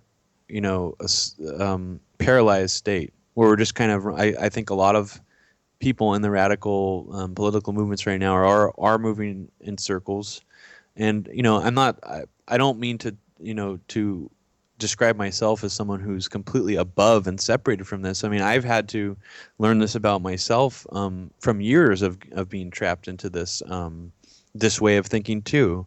Just a small example of that is, I remember when all of those 9/11 debunking websites first came out. I remember I was like, it made me uneasy to read some of it because some of it was challenging my own point of view, where I was actually convinced by some of the debunking stuff, and I don't think there's anything wrong with that. I mean, I and then eventually, I mean, of course, I over time was able to see which things that these debunkers were latching onto that were purely disinfo to begin with. Like an example of that is a lot of 9/11 truthers at the beginning were saying things about the Bin Laden, the supposed Bin Laden confession video, that it wasn't actually Bin Laden, that it was this fat guy actor, with a giant nose who couldn't have been Bin Laden. And then later I come to find out that, and I wouldn't have found it out if I didn't read this debunking website that showed, about 10 other screenshots from that same video, and you could see that it is very clearly Osama bin Laden. It's not an actor. It turned out that people in the 9/11 Truth Movement had taken this sort of awkwardly timed, sort of odd screenshot from the video that made him look like, in that one screenshot, like it was not bin Laden. Isn't that an issue? Like when you want so much to get a message across that you might use something that might not even be factual to get that message across. And then what happens is that people stop listening, right? Absolutely, and I think that's what I mean by like poisoning the well. When I was talking about earlier, that you have to be really careful. And even I am very skeptical. I consider myself, I hate the term, but I mean, I consider myself a 9/11 truther. But going back in time and looking at all this stuff that I had read, and you hear a lot of these phrases in the 9/11 Truth Movement repeated so many times, you assume that they're true. A lot of the stuff I remember hearing early on, I don't know for sure if it's true until later on I can actually go back and verify the original source that it came from. Like for example of that is like the put options, the stock trading that was done before 9/11. You hear a lot of people saying that. Well, someone placed bets, that something was going to happen. There was a way higher volume of put options in the stock market for these airline companies, and part of me thought, oh well, that's that might be true, that might not be true. It sounded really true, and then eventually when I found the original reporting where that came from, I was like, oh, this is not just an urban legend or a talking point in the 9/11 Truth Movement. This is actually like a real hard fact that you can go back and find the proof of. And then over time you'll find that some of those things the 9/11 Truth Movement weren't true, like that is like the fat bin Laden actor. But then you'll find out that the video itself is actually misleading because the translation in it was sort of juked for American audiences to make it sound like bin Laden was confessing. And that's sort of like the real meat of that aspect of 9/11 that kind of gets overshadowed by this, what I see as disinformation about it not being bin Laden at all. And I think, as researchers putting out this kind of information, like everybody has to check things and check themselves and make sure that they aren't just parroting things that they've heard with no proof, because it can really have a damaging effect on the whole movement, the more stuff like that comes out. So I just think people need to be really careful. Yeah, But yeah. not so careful we are not willing to, I mean, because there's different degrees of carefulness. I mean, until we have a whistleblower from within the U.S. government who could tell us everything and show us piles of documents proving that 9/11 was an inside job or whatever you want to say, we're never really going to know. I mean, a new investigation of the U.S. government's involvement in 9/11, we're not going to know either, because the people who run the country are not going to give us access to the forensic information that we would need to prove the case. I mean, it's sort of like, it's like we're fucked if we do and fucked if we don't. Yeah, yeah. So I mean, I just think that the best weapon we have is to actually be really skeptical of our own work too, so that when we present it to the public, that it'll be that much more effective as like a weapon against, like the 9/11 official story or anything like that. Yeah, no, I definitely agree. That's such a good point, and yeah, poisoning the well is a good way of putting it, because once you kind of use something that might be kind of over the top, and maybe there's no fact to it to kind of make your point, and then you come to find out that was bullshit. Now people stop listening, and then you get to focus off the things that we know for sure. So Yeah, and then it gives the debunkers and the people fuel. like wanting to do a smear job, but they could just point to that one thing, that over the top statement, and be like, look, this person is crazy.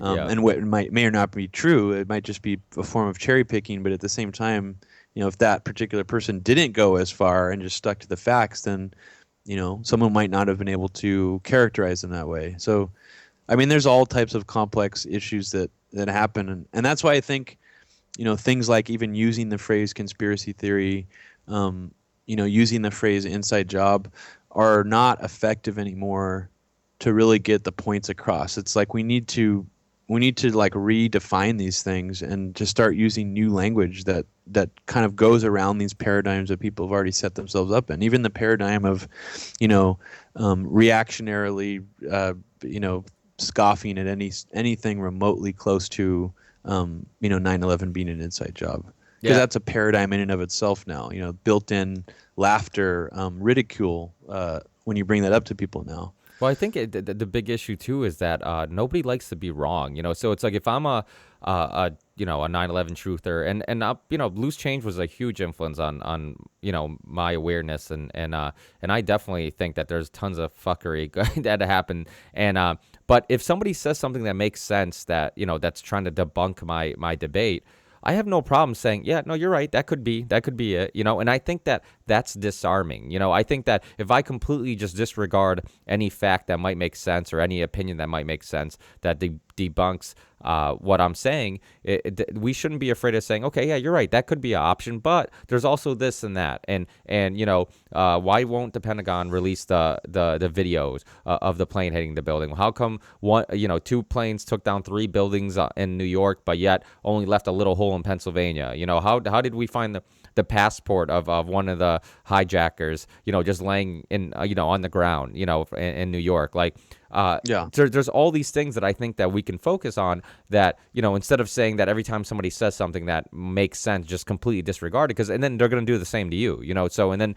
what ends up happening is that you're both just, it becomes a pissing contest, for a lack of a better term, and then you're just trying to debunk each other and debate, and nobody's really paying attention to the facts or what makes sense or what doesn't. So I think that's super important, to kind of you know, how you go about it and the way you go about stating it. I think that if somebody who's trying to debunk you makes sense, and they say something that makes sense, then there's nothing wrong with, like, saying, okay, you're right, that might be, you know, that might be a theory, that might be what happened, but there's also this other stuff, because I think there is a fear of being wrong. Like you're saying, how many people actually read or listen to people who are trying to debunk their theory? Very, very few, you know.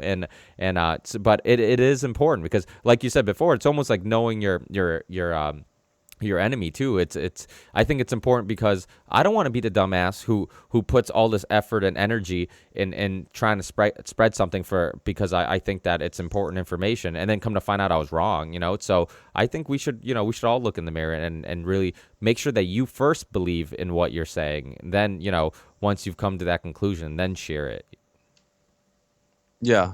No, Yeah. I completely agree. Well, Rob, thanks so much for being with me today, man. I've had a blast having you on and talking about everything from music to 9/11, and I think anytime somebody's in the alternative media and is you know, kind of aware, I think 9/11 is one of those conversations that it's hard to avoid, you know, and but. It's a rabbit hole. Yeah, definitely. So I just want to thank you so much for being on, and definitely check out his movie, American Anthrax. It's on YouTube. You can just Google it, you'll find it. Check out Media Roots. My only problem I have with Media Roots is that you guys don't put out a podcast often enough. But besides that, it's an awesome show, and and I wish there was more of them. But you know, when they come out, I definitely listen to them. And check out that website. Check out his music, Fluorescent Grey. He was actually just recently, a week or two ago, right, on Breaking the Set. He performed there, and then also talked a little bit about you know, his music and actually it's Freemasons, and because that was pretty funny when you wearing the coat, and but so definitely check that out. Anything that you have coming up that you wanna you know, let the listeners know about? Yeah, I have a new album coming out tomorrow Awesome. called Antique Electronic Synthesizer Greats, and it's going to be a free download. So you can find that if you want to hit up. I'm trying to think of what the best web presence is. I guess Facebook. I'm Fluorescent Grey on Facebook, and I'll be posting about it tomorrow when it comes out. But you can also find the album at acroplane.org. It's a label out of the UK, and that's going to be free. And then also, American Anthrax is being played at the Oakland Grand Lake Theater 9/11 Truth Film Festival this coming 9/11. And then I don't think we got much of a chance to talk about it on the broadcast, but the movie I did before American Anthrax, American Bisque, is online as well at Media Roots, and that's kind of a more just all over the place kind of like intense film about U.S. foreign policy in the wake of 9/11. But that's it, man. That's all I have coming up. Dude, yeah, no, but that keeps you busy, man, especially with music and just you got Media Roots, and I mean that's awesome, and definitely check out those. I have to watch that initial documentary. Is that you guys have your own channel on? You have a Media Roots YouTube channel, right? Yeah, we do. Yeah, it's up on there. Yeah. Only part 3 of it is up on there right now. But the full movie will be put back up online soon. It's just the part that goes through the Obama administration and the war on terror specifically. Yeah, which is it's so important because I think the war on terror was a great way for the U.S. Government to make sure the war industrial complex stays ticking, because you can't beat somebody when it's not a country. It's just this boogeyman, it's just this thing that never goes away. So. Yeah, so thanks a lot, Rob. That awesome conversation. I'm glad. I hope I didn't keep you away from doing anything. I think we went a little longer than initially talked about. But thanks again, and keep in touch. I'd love to have you back on again. And have you on and talk some more. There's so many other things that I'd like to talk about that we didn't get to today. So hopefully we keep for sure, man. Yeah, hopefully keep in touch, and we'll have you on again. Great, yeah. Thanks for having me on. Yeah, definitely. And I'll look for that music. What better than free? I mean, how can anybody complain about that? He's putting out the shit for free. Yeah, hell so. yeah, it's free. Yeah, Immortal Techniques did that recently too. He put out an album like a year or two ago for free, which is pretty cool. And that's a cool thing about music now, that we kind of just put stuff out, and we can kind of bypass record labels, which I guess isn't a great thing because you have a record label. But I do, but I'm fully for the artist going direct to their audience. I mean, not saying don't try to get on a label, but it's do both. Get on a label and put out your own music directly to your audience. I mean, just don't relegate yourself to only releasing on a label. So yeah, awesome, Rob. Well, enjoy the rest of your day, and like I said, keep in touch, and I'll talk to you again. Thanks, Rob. I really appreciate it. I had fun. Thanks a lot, man. Thanks. Have a good one. Yeah, you too. Thanks. Bye. Believe in the ripple effect.